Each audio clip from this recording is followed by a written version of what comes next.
Okay, we have kicked off and welcome everyone. And it looks like our attendees are just coming in now.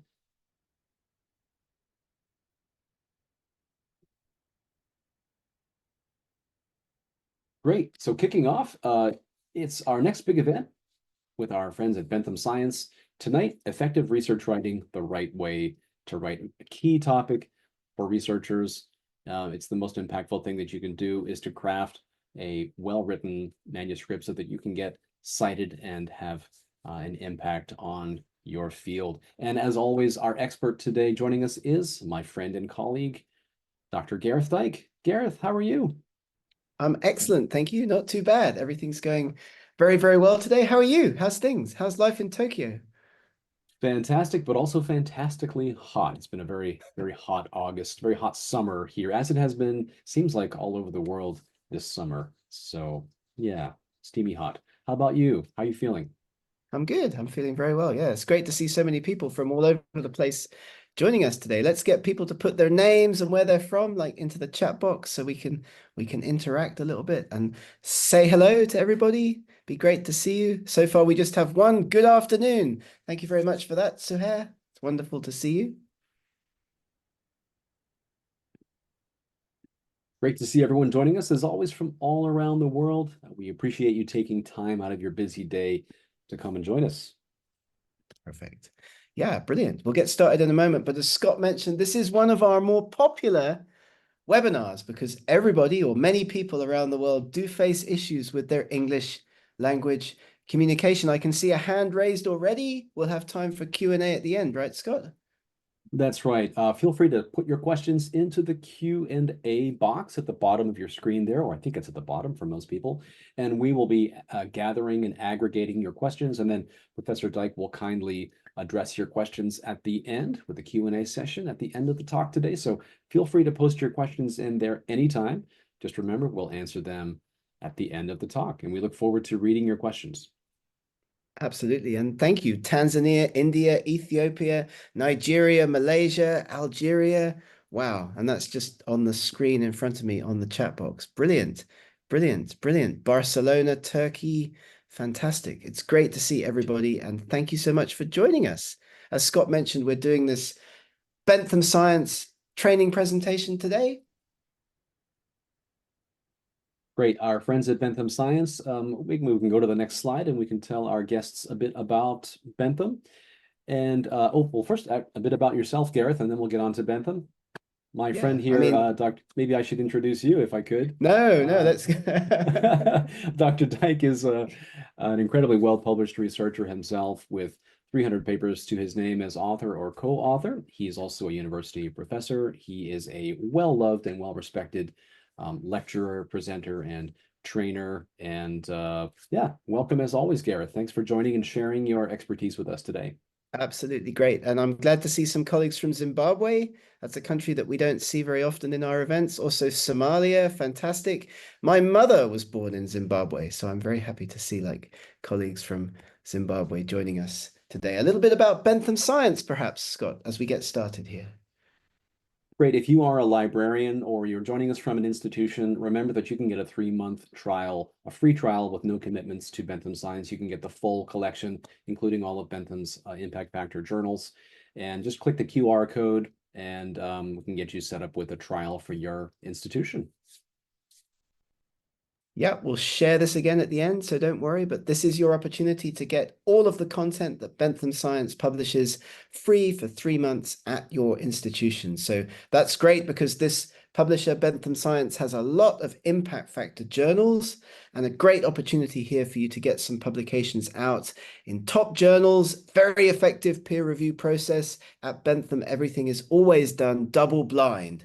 So that is very attractive to lots of researchers who maybe feel that their research is, a bit biased in the peer review process, potentially sometimes. So double-blind peer review is a good option for many people around the world. So I think we're just about ready to get started, right, Scott? Yeah, I think we're ready. I think our guests have filed in and yeah, let's kick off, everyone. Hope you enjoy our Great presentation today. stuff.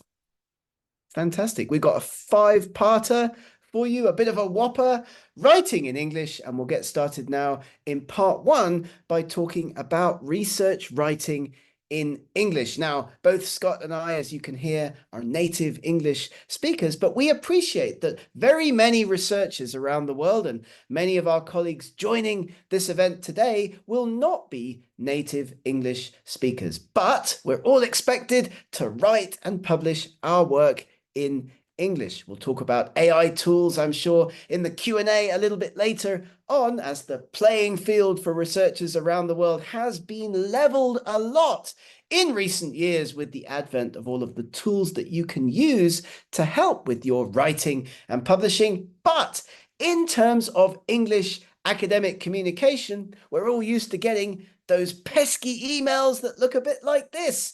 Thank you for asking whether we'd like to publish your paper. It's good and original, but we're simply not willing to publish it. The good bits were not original, and the original bits were not good. Unfortunately, as everybody listening to this training event will already probably be very, very, very well aware, English language and the way that you write, the way that you communicate, the way that you put your articles together can be an issue in terms of getting those papers successfully accepted in peer-reviewed journals. We did a survey, we talked to international publishers around the world.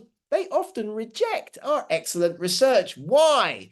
These are some of the main reasons why international publishers reject our papers, why they turn them down, often pre-peer review. Papers outside the journal scope, plagiarism. We're not going to talk about that too much today, but you can listen to some of our other events on research and publishing ethics if that's of interest to you. Incorrect formatting, poor English writing, and reviewer responses and recycled submissions.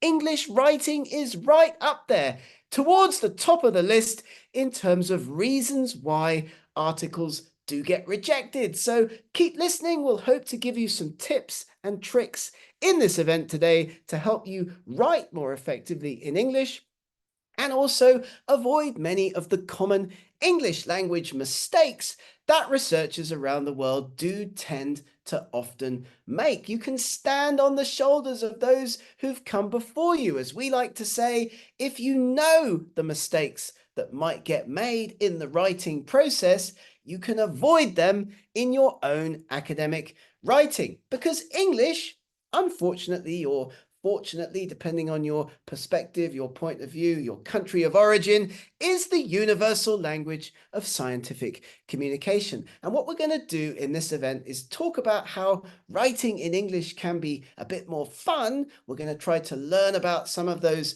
common mistakes, common pitfalls that are often encountered in the writing process. But don't forget that academic papers, research articles, often need to be written to a higher standard of English than you might find in some other forms of written and spoken communication. And we hope to share beneficial activities, show you that writing and publishing in English can actually be a fun activity, an intellectual activity in its own right. And a key point to make here is that when you listen to the way that Scott and I speak in English, you'll immediately notice that we are not speaking in a grammatically correct way. Only the king, the queen were able, to speak the king's English, to do it in a grammatically correct way. You can easily be understood in English when you speak, but when you write, it's quite a different story. You must be grammatically correct. You must follow a number of tricks,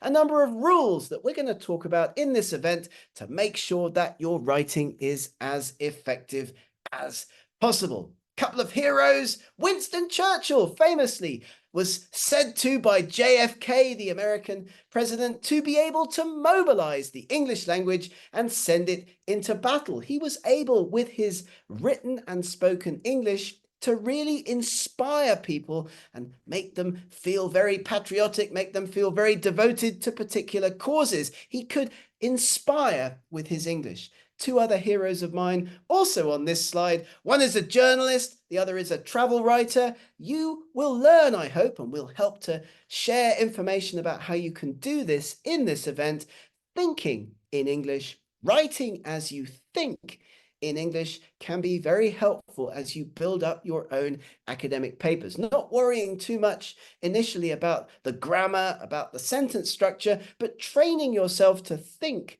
about your research, about the results, about the structure of your papers in English, and then write down as you think. And indeed, particularly relevant, as we've mentioned, to our era now of AI tools and AI article development, you don't really need to be a good writer in order to write a good paper these days, as we'll talk about a little bit as well, and I'm sure in the Q&A at the end.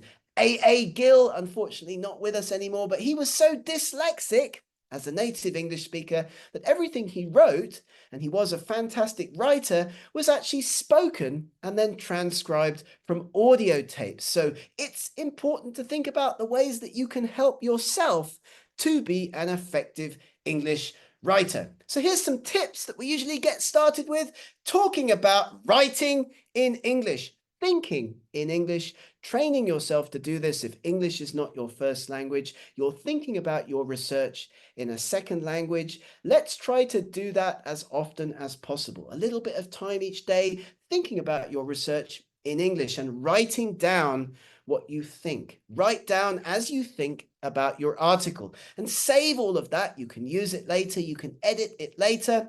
If you're going to be translating, please find a subject area specialist to help you with that translation. As you will be aware, a lot of information about research can get lost in translation, especially if the person doing the translation is not a native speaker themselves. And a great tip for success: find articles written by native speakers in your subject area that have been successfully published in leading international journals and copy their style. Look at papers you work with every day, papers that you like and respect in your field. Look at the style, the shape, the structure, the way that they present different components of the article, and copy the style so that when you put your papers together, there's a consistent, clear, and easy to understand English style to your writing. Some tips for success in terms of English writing, which brings us to part 2 of this Bentham Science training webinar today. Let's talk a little bit about structure, because as Scott and I always say in these events, before you start to write, you need to think about 3 elements of the research article that you plan. Your message. What is it that people reading your paper are going to get out of that experience? What's the takeaway? What's the thing, the message that you wish to get across with the article, the research paper that you plan to write? Your message. Then we think about the audience, the journal, the target audience for the research that you're writing up.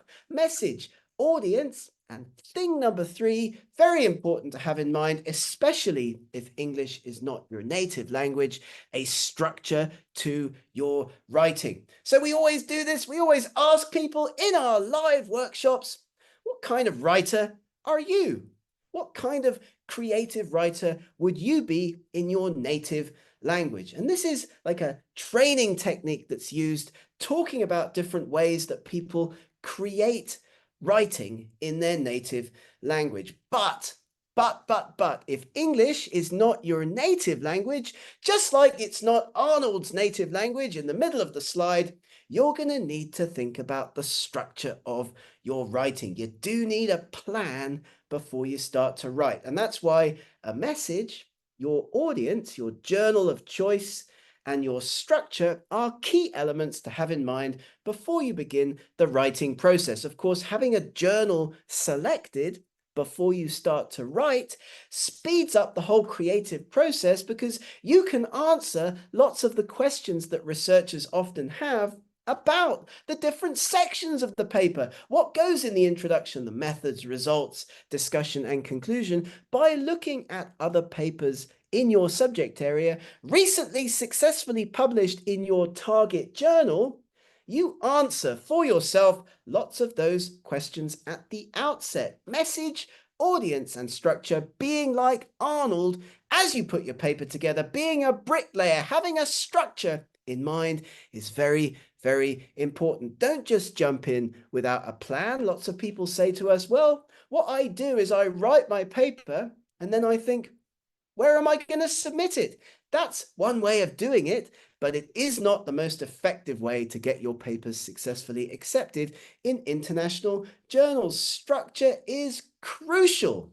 This is very important for readers, of course, and this is the other thing that people often forget when they're putting academic research articles together. They forget about their readers.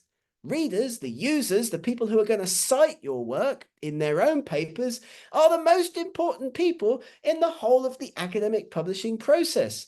We don't write papers just to pin them on the wall or give them to mum and dad as presents. We write papers so that other people will use them and cite them. So keeping your readers in mind, very, very important. Readers need to know where they've come from, where they are now, and where they're going in the article that they're reading. Because, of course, as you also know, many people don't read all the way through an academic paper. They get stuck in the title, the abstract, and that's about it. So your structure is absolutely crucial. And of course, you may have seen these kinds of diagrams before. The IMRAD structure for an academic article is very important. And the IMRAD structure, the introduction, methods, results, and discussion for an STM, science, technology, medicine, and mathematics article, has this hourglass shape to it for a very good reason. You need to begin your introduction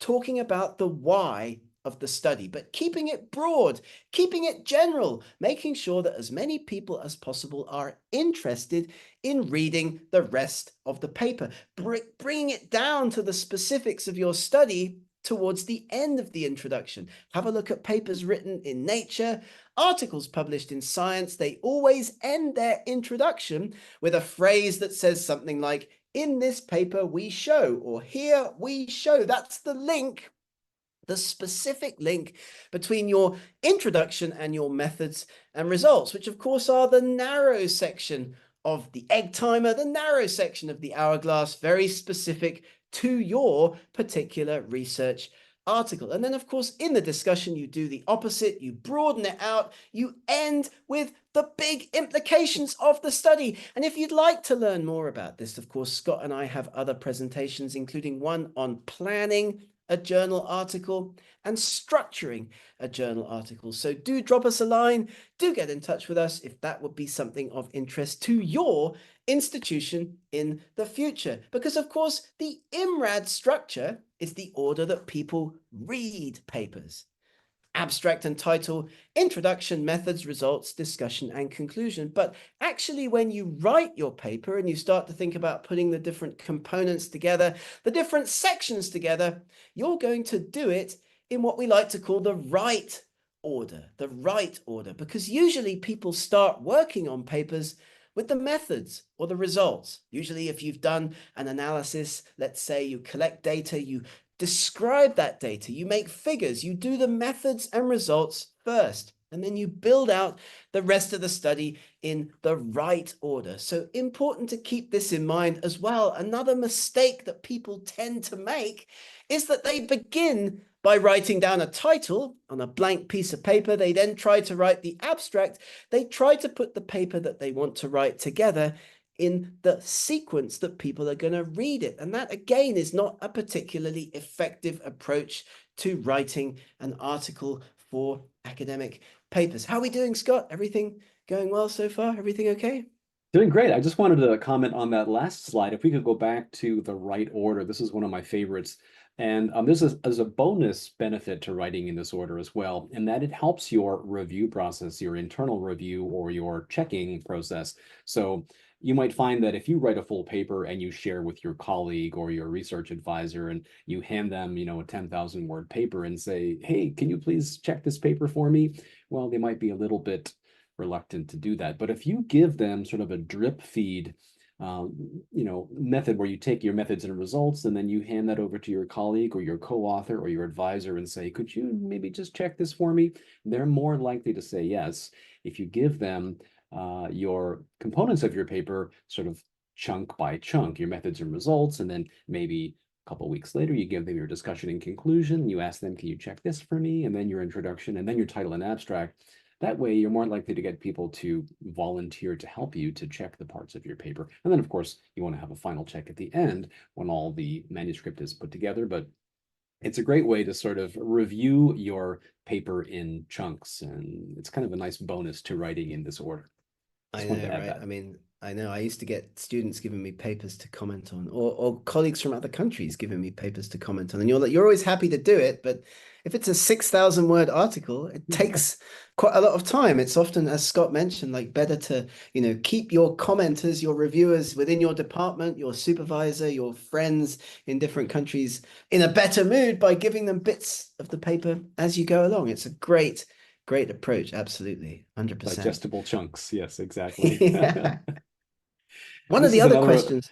Yeah, this is another of go my on, sorry. favorites as well. Sorry, Professor, I just wanted to mention this is also one of my favorites because this is an area where when I'm editing papers with researchers, this is an area that I find where we find the most mistakes in terms of English grammar, that we see different verb tenses being used in the sections.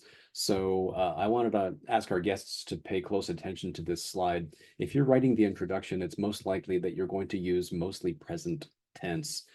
You might use the present perfect to talk about the state of the research now, something maybe has not been addressed yet in previous research. Mostly the introduction is going to be in present tense. And we often find those are a bit mixed up in the introductions when we're checking manuscripts from other researchers. And the methods section is mainly going to be in the past because you're talking about obviously experiments that you've conducted and data you've analyzed. So that's already finished. So methods results tend to be in the past tense. And the discussion, then you're going to flip back mainly to the present tense. And this is something that we see all the time in papers. The verb tenses sometimes get a bit mixed up. Professor, do you find that when you're reviewing papers with your students or with your Oh, clients? 100%. Yeah. And this is one of the most common questions that we always get asked in our webinars, like which tense goes in which section, which tense to use in the different areas of the paper. And Scott just summarized it for you. So if you're listening back to this recording, introduction, present tense. If possible, you're going to use the past tense for the results and discussion, results and methods, but mostly the present tense as much as possible. Keep it easy to understand for other research. Excellent. So that's one key question. Which verb tense to use in which section of the article? And do make a screenshot of this. Do get back to us if you have any specific questions about your particular article. We're always very happy to answer specific questions about your own research writing as well. But keeping your writing simple is a theme that we're going to come back to in a moment as well. And keeping the tenses that you use in the different parts of your paper simple and effective is also important. So in part 3, we're going to move on and talk about writing clearly. As we've talked now about why English is important in academic writing, how to give your writing some structure, and Scott just summarized 2 of the key areas of confusion that researchers often have: the writing sequence of academic papers, breaking that up so that you give people chunks of your article to comment on, and which tenses to use in those different components of the article as well. Let's move on. Let's talk a bit more about how you can develop skills in clear writing. Clarity in English academic writing is very important. And we're going to just do this by jumping back in. Scott's here again. We're going to do a quick quiz. Right, so we're going to do a quick quiz on the time it takes for non-native English readers to read a scientific article. So let's launch the poll here and see what you think.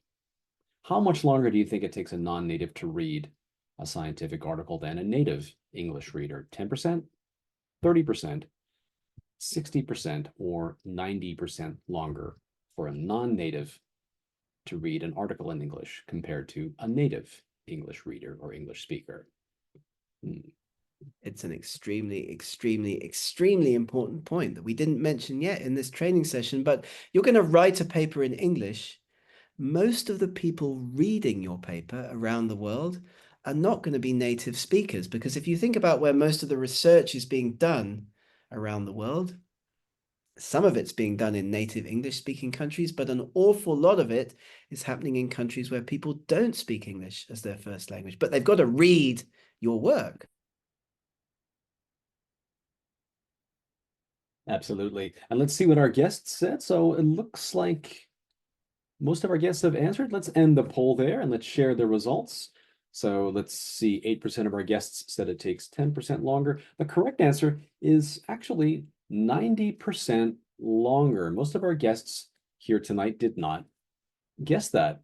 Isn't that interesting? Almost twice as long for a non-native English to read a scientific article. So as you were just saying, Professor Dyke, this is of key importance. And I find this when I'm dealing with researchers from around the world. In many cases, um, uh, maybe many of our guests tonight, your English is probably fantastic in many cases, and you've worked hard to improve your English writing and speaking, and that's wonderful. And I sometimes find that researchers try to show off a little bit in their research writing because they want to show off these wonderful English skills that they've built up. And my advice is, as Professor Dyke said, most of the people reading your paper are not going to be natives of English. Write for readability, and they will thank you by reading and citing your paper. Write as simply and clearly as you can. Which is a theme we're going to return to in just a moment. Absolutely. We both work with people all the time who are not native speakers. And the main blocker on creativity and getting your message across can be the writing component. As Scott just mentioned, many people speak very well, and communicating in spoken English is a little bit different to other languages because, as we mentioned, you can be easily understood even if you're not speaking grammatically correctly. We are not speaking grammatically correctly as we deliver this training event, but the writing side of things is the issue. Right, let's move on because plain English has a number of key attributes. There are a number of key features that you should keep in mind when putting a paper together in English. Short sentences. Don't use unnecessary words. We're going to talk about this in a moment. Keep the writing familiar to the reader. If you're writing a paper for a general academic journal, a higher impact factor academic journal, because higher impact factor journals have bigger readership, you've got to use words that are familiar to the people reading your article. This is a controversial one, and I'm sure we'll get lots of questions about it in our Q&A in just a moment, but be active with your writing. Try to use the active voice where possible rather than the passive voice, and we'll also come back to that in a moment. You need a clear style and, of course, good punctuation. All skills that can be learned in academic writing in English, but plain English. Write for clarity, as Scott just mentioned. 6 features of good plain English are listed here. So, one complex idea per sentence, please. One topic per sentence. Let's keep those sentences short. Average of around 20 words is a good rule of thumb. Never big, never longer than 50 words. That's a bad idea in understandable academic writing. You need to keep your verbs and subjects close together. We measured. That's another reason why often people are asking authors in journal style guides, journal author instructions to use the active voice so you can keep your verb and your subject close together. Cut out those unnecessary adjectives. No jargon, short, simple words, and of course, no double negatives in your writing. Malaria is not uncommon is an example of a double negative. Those basics of plain English are important to keep in mind. You're not impressing people with complicated writing. Keep it simple. Keep it easy to understand. Keep your readers in mind at all times. As you signal your research question, keep a consistent order. Repeat key terms. One trick of effective academic writing is to repeat key terms, be repetitive in the different parts of your paper so that your readers get the message, they understand what it is that they need to understand when they walk away from reading your article. Keep your point of view consistent. That's important, especially if you're a collaborative group of researchers putting a paper together as a team. The message, the point of view must be consistent. Parallel those ideas in parallel form, and topic sentences are important as well. One topic per sentence, right, Scott? Not too confusing. Absolutely. Keeping the sentences simple and short, and one key idea per sentence will make a huge difference in readability. And there are lots of studies that have proven this. And keeping sentences just short and concise. Don't try to have too many complex ideas in one sentence. And keeping that subject and verb at the beginning of the sentence, it's amazing how much clearer and simpler your writing will be just by making that one simple change. Subjects and verbs together. We studied, we measured, and put that at the beginning of the sentence. A lot of people try to tuck it away at the end behind some long clause or something. It really harms readability. Keep it simple, subject and verbs, put them together and at the beginning of the sentence. So if you use the active voice, then it's much easier because you don't have to say, a beaker was placed on the Bunsen burner. You can say, we placed a beaker on the Bunsen burner. It's much simpler, much easier to understand, and your verb and your subject are together in the sentence, which is much easier for non-native speakers to understand when they go to read your study. Awesome. So we build a research question, and it's important throughout your writing to let your readers know what the research question is that you're addressing in the study. This is done in the introduction and at the end of the introduction. This sets up an expectation for the rest of the paper or grant, by the way, very important if you're writing a grant, that everybody reading your grant application knows exactly what they can expect from the study. Explicit phrases, question words, whether, which, why, and so on, stating your hypothesis and its effect, and identifying the types of variables that will be encountered in the study, as well as your study design. And as I mentioned already, don't forget to have a look at our website, scitrain.com. Many other webinars available on the Bentham Science YouTube channel as well, where you can get access to lots of other content that will help with the different components of academic writing. But let's talk in part 4 of our event today about writing ethically. And we mentioned plagiarism a little bit earlier on. That's just one component of ethical academic writing. So what is academic plagiarism? If you understand what it is and what you should and shouldn't be doing, especially when you write and take source material from the papers of others, you will be in better shape not to get caught out by your journals and publishers. Because plagiarism, of course, is where you appropriate, you take someone else's ideas, results, or words, and you don't give proper credit. This is academically dishonest. Journals and publishers are checking incoming research articles to make sure that they have not been plagiarized from other pieces of work. And by the way, if you'd like us to recommend services to you to help you do that with your own work, do get in touch with us at the end of this event. We've got lots of friends, lots of partner companies, lots of opportunities for everybody to get their papers checked before submission. Scott. We certainly do. And it's time for our next quiz tonight. And this is a question about plagiarism. Let's see what you think.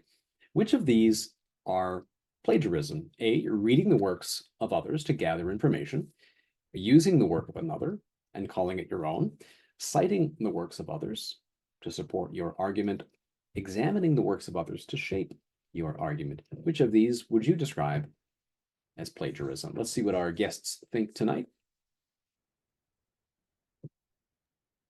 Pretty clear so far.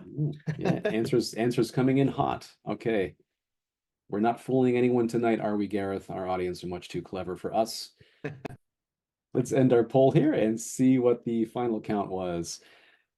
Great. Looks like everyone here is quite clear on correct answer here being B, using the work of another and calling it your own. Of course, it's not always quite that simple, as we'll see in a minute, but we find that most of our guests plagiarism tends to be accidental in most cases. We know that our guests tonight are good-hearted people and honest people, but we can make mistakes just by accident, and accidental plagiarism is something we have to be concerned about, isn't it, Dr. Dyke?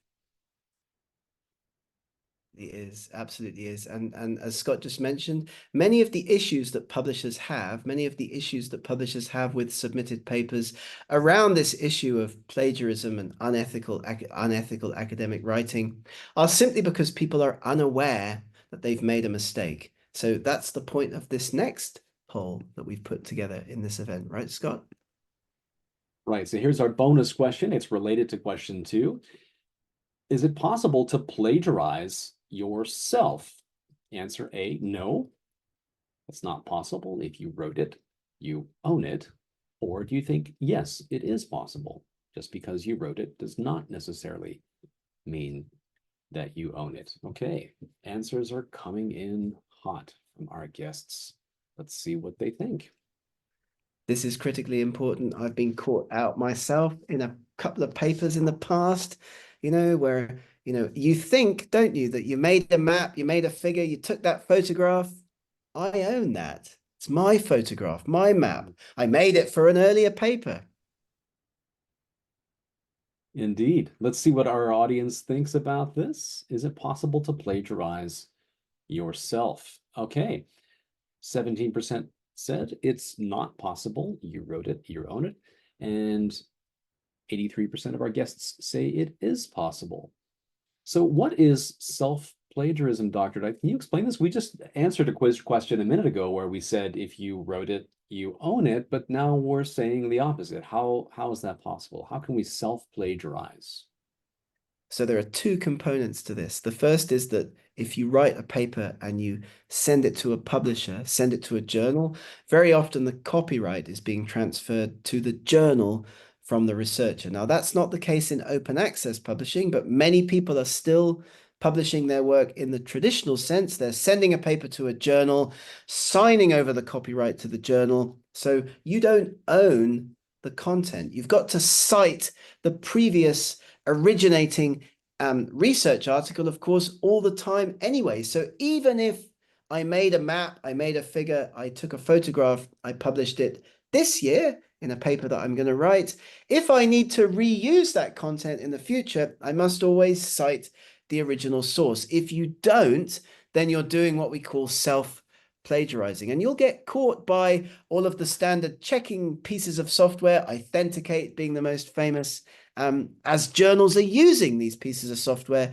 to check incoming submissions.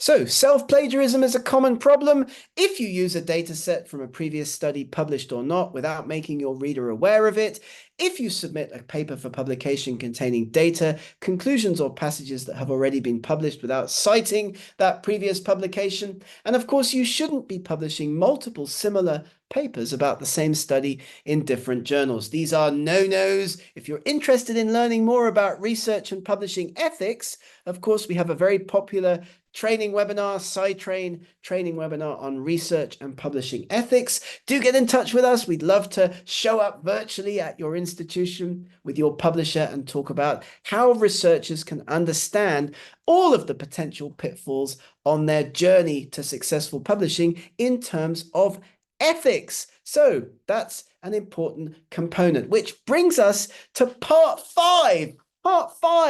I know, of our event today, in which we will talk about writing correctly. And we'll recap some of this information, don't worry, in a moment. Because if you write in English badly, poorly, you will get into issues with other people understanding your meaning. And what we did here was we just took a few funny examples from the old interweb, just so you can get the sense of how poorly written English, mistakes in your paper, can lead to a lack of understanding amongst your readers. And if the reader is the editor at the editorial office making a decision about whether to send your paper out for peer review in the first place, and they struggle with understanding your research message because of language issues, as we mentioned at the start, you're probably going to get rejected before your paper goes out for peer review. So the most common errors that researchers make in English, remember we talked about standing upon the shoulders of those who've come before us, learning from the mistakes of others, plagiarism, issues with tenses, as Scott explained a little bit earlier, spelling conventions, US English. I mean, Scott's Canadian, but he still sounds a little American sometimes.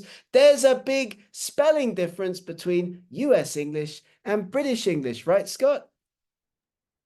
Indeed, although we do use in Canada, we're strange. We sound mostly like Americans, but we spell like the British. So we're a bit of a mix. But there's nothing more annoying as an editor, and Scott will attest to this as well, to get a paper to edit and for there to be lots of different spelling conventions used throughout the article. So make sure you have a look at your target journal. Make sure you see what they say in the author's instructions. Many journals don't mind if it's in the US versus British English, so long as you're consistent throughout the article. This is a great time to also mention that by this point, you ideally will have selected your journal. So if you are writing your manuscript, we can assume that you've selected your journal, you've read through the requirements and guidelines carefully, and you know which style of English they're expecting, you know their editorial guidelines, you know their audience. So if you haven't seen our events on journal selection and journal submission, we strongly suggest that you check those out. I'll put the links in the chat. So remember, if you're writing your manuscript, by now you should have already selected the journal that you're writing for and the audience that you're writing for and the journal guidelines that you're writing within.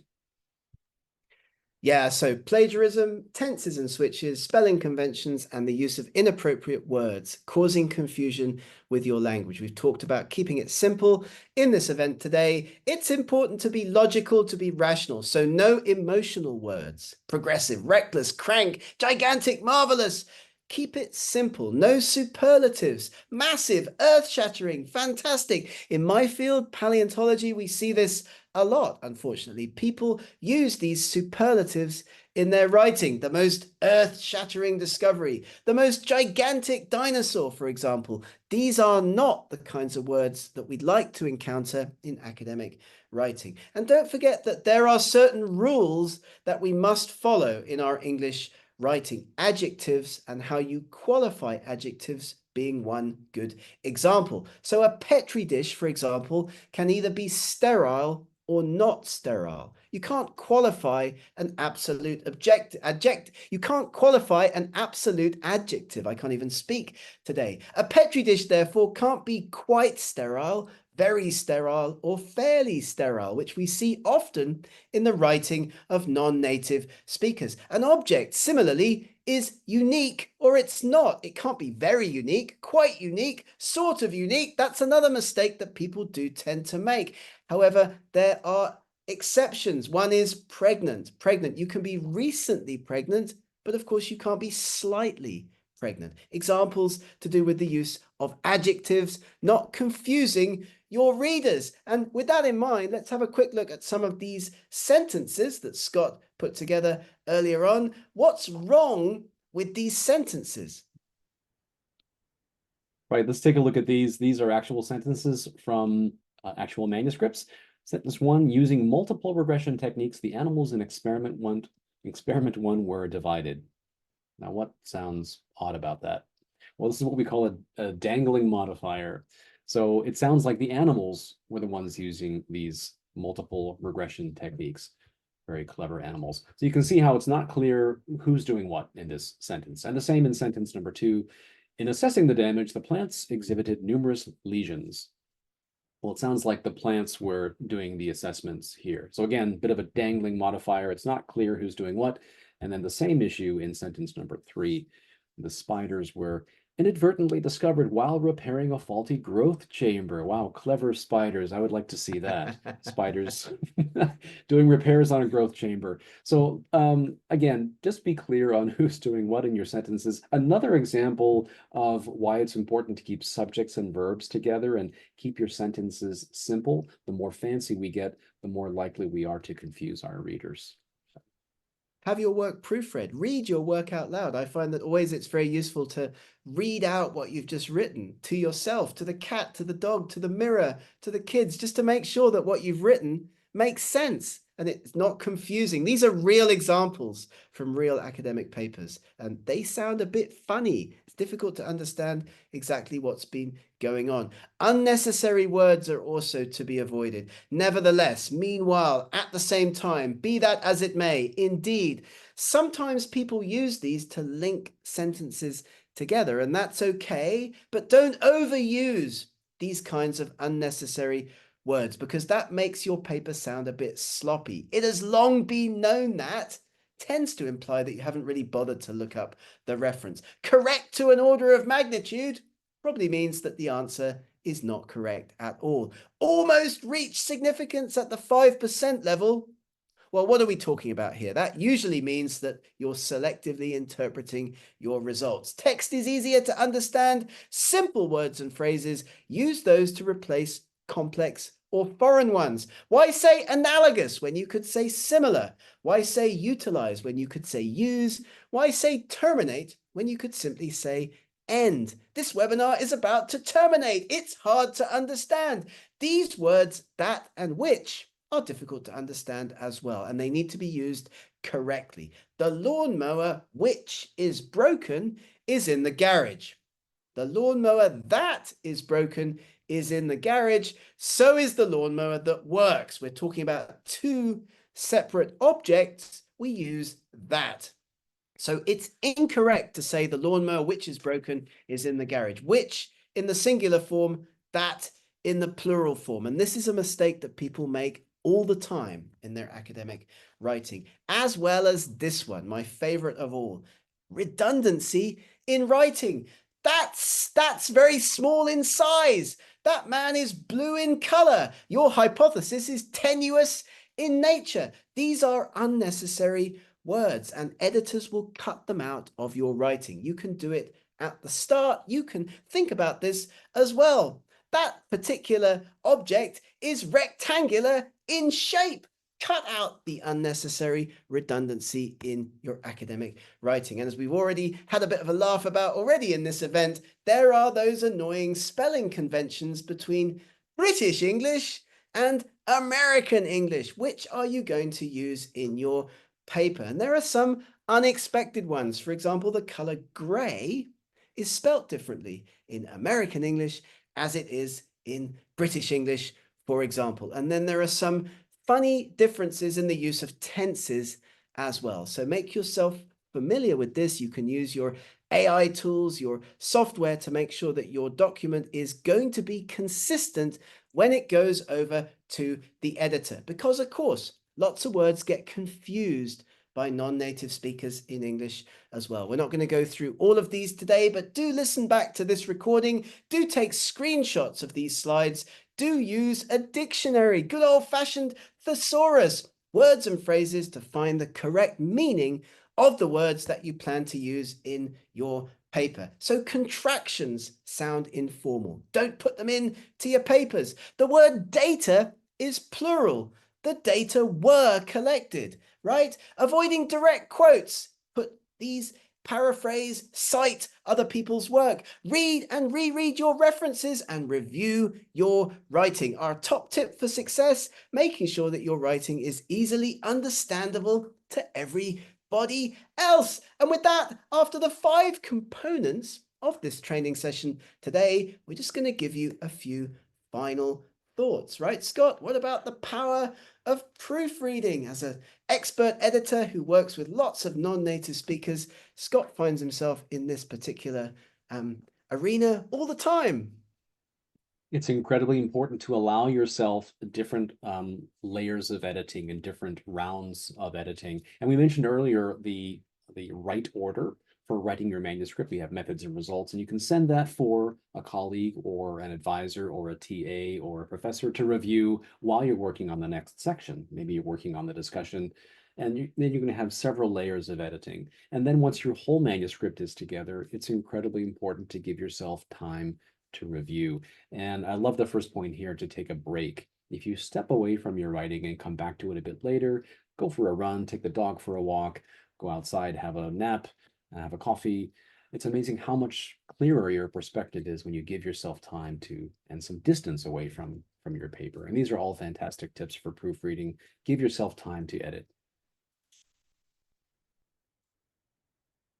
Fantastic. So our bottom line with this training, and don't forget, we're always here if you'd like to get in touch with us, ask any questions. We're going to do a bit of a Q&A in the time we have remaining in this event, but we're always keen to meet new people. Do get in touch with us if you've enjoyed this webinar. Let us know what you think. Maybe you'd like us to do one for your university, for your institution. We'd love that as well. You will get published if you pick an important research question. That is, of course, up to you.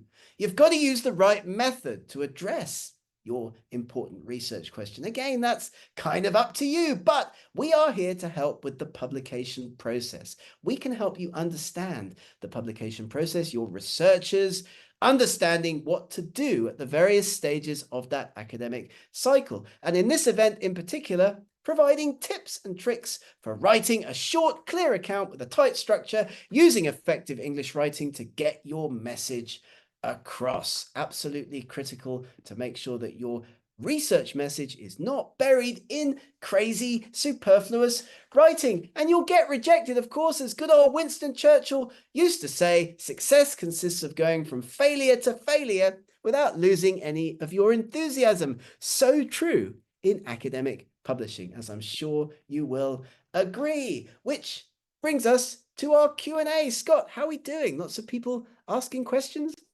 We've got some great questions. We'll start with maybe some of the mechanical questions and then get on to some of the deeper, more submission-related questions. But here's a great question, and this is something that we get asked all the time. Can we use the word we when writing for high-impact factor journals? Well, it's a great question. I think generally, is it good form to use the word we when writing a research manuscript? Professor, your thoughts? Absolutely, 100%. If you don't believe me, go and have a look at a recent article published in, let's say, Nature or Science, two of the STM journals with the highest impact factors. If it's a multi-author paper, which it almost always is, so more than just you, people will write this a lot. They'll keep it in the first person. The aim of this study, we show. Here we show. We did X, Y, and Z. So yes, absolutely answering that question with a resounding yes. We think that you should use we in your academic writing. Great, thank you, Professor, and great question. And here's another question about, oh, this is a great question. In fact, I think we have an entire webinar on just this topic, but the question is, what about connecting paragraphs? For example, first and last sentences. Well, this is a great question. And again, I think we need a full hour or two. We could probably do a whole day workshop just on coherence and cohesion of tying the sections of your paper together. But in short, if you review this talk later and you look at Dr. Dyke's slides on the IMRAD structure, basically all of those sections need to connect together. Now, again, to show how we would do that mechanically within the manuscript, maybe we need a separate event. But basically making sure that all of those sections relate to each other and they call back to each other is incredibly important. That's what we call the cohesion of your writing paper. So short answer is, just make sure that the sections refer and call back to each other and that they connect and that they make sense as a story. Professor, any thoughts on that, connecting your manuscript together? Yeah, we've got whole webinars on this topic, so it's a great question. But generally speaking, of course, as Scott's just said, keep it simple, but your paragraphs talk about one topic in each paragraph, just like your sentences will have one element to them, one topic to each of your sentences. But of course, I'm going to move in the discussion, let's say, between one topic and another topic, maybe getting more broader, talking about the overall impact of the study that I've just done on a bigger, wider question. So yes, of course, like at the end of your paragraphs, you'll want to link at the end, that last sentence, so that the reader knows what's coming next. They're not surprised by the contents of the following paragraph. So you can write, this study also has implications for understanding global warming at the end of a paragraph. And then the next paragraph, of course, the topic is going to be how the study impacts on our understanding of global warming. That's the way that kind of works. But yeah, it's a great question. Thank you for it. And do stay tuned for other Bentham Science SciTrain webinars in the future. Great question. Thank you. Do we have time for another question, Dr. Dyke? Absolutely. Of course. Always. We have some great questions about AI. And again, this is worth its own topic. But the first question is, our guest asks, could you suggest some AI tools that facilitate our writing? Well, of course, and it's also worth mentioning that disclosing that you're using AI is important, especially these days. Disclosing that you've used tools either in the research or the writing process is an important ethical consideration. Professor, if you could recommend a tool or two for our guests to help them with AI writing. Any thoughts? Absolutely. Yeah, I mean, it depends what stage you're at with your writing process, but I mean, even freely available tools like ChatGPT, for example, can be very useful to help researchers. Let's say you first need to translate something and then edit something. There are many tools that you can use, but the information that you put in and the prompts that you put in are key. So having that ability to make sure that what you get out of these tools is actually meaningful is important as well. And so that's why having an editor in the process as well as using AI tools is critical. So you are aware of what's coming out of a tool like ChatGPT, Bard, like many of these other like writing tools, for example, and then tools for editing documents, like PaperPal, Grammarly, Trinker, Curie, to name just a few that are available to help you edit a paper once you've written it. So translating, coming up with content, finding references to support your ideas, even coming up with research questions in the first place. So a fantastic question, and we do encourage you to keep in touch with us because we are doing events on the use of AI tools as well. Thanks. Great. Thanks for your question. And thank you, Professor, for your answer. Maybe we have time to squeeze in just one more. And if we were not able to answer all of the questions tonight, we'll try to reach out to you individually just by email because there's some fantastic questions here. Some of them go deeper than we're able to provide an answer for within just a 1 hour webinar. But a very general question, which I think is important. And one of our guests asks, what can I consider to get published in a high impact factor journal? So I guess the overall question is, what are some tips and tricks for getting published in high impact factor journals? I think we've addressed some of those in our talk today, Professor. Are there any other standout tips that you can offer people who are aiming for some of those high IF journals?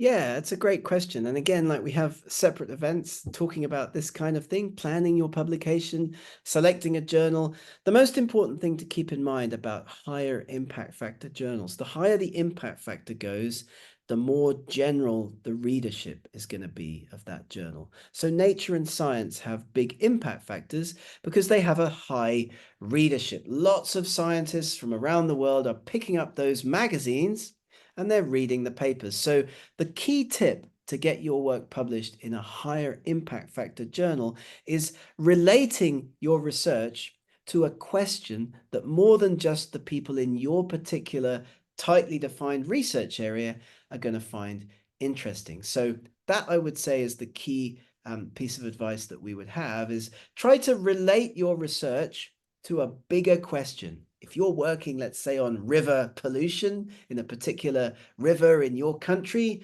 well, that's not really very interesting to people in the wider world. But if you can relate the work that you're doing on river pollution to a bigger question, climate change, global pollution, I don't know, but that's the hook that means that people reading the paper are going to think, wow, this is interesting and relevant for me and for my daily life. So that's the trick, I would say, to higher impact factor publishing.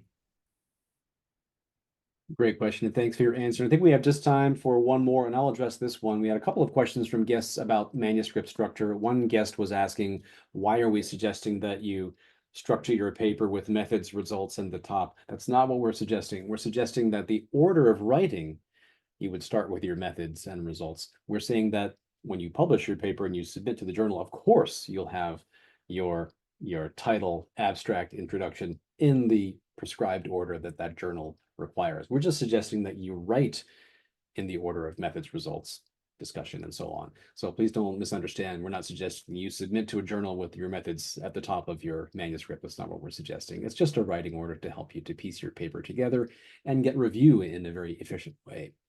And another guest asked if today's concepts apply to the humanities. As a humanities major, I can tell you that they absolutely do. Some of the paper structures might be a bit different from MRAD. If you're doing certain papers in the humanities, literature reviews, and so on, they might have different structures slightly. But all of Dr. Dyke's principles, I can tell you, will apply to humanities, social sciences for people like us. So thank you for your questions. Great question. And thank you to all of our guests today for joining and for your wonderful questions. Professor Dyke, thank you so much for sharing your expertise with us as always. Any final thoughts for our guests today? No, just thank you everybody for joining this event, and we look forward to seeing you in our next SciTrain Bentham webinar. Do have a look at our website, scitrain.com. Do have a look at benthamscience.com, eurekaselect.com, and don't forget to scan this QR code. If you're listening to this and you're a librarian or responsible for the content that researchers at your university, medical school, institution have access to, you can scan this. You can get free access to all of the Bentham Science Journal portfolio. So that's 126 journals, and more than 40 of those have impact factors. Thanks for listening. Thanks, Scott. Always a great pleasure to work with you. Thank you so much. Thank you, Professor, and thanks to our guests. Have a wonderful day.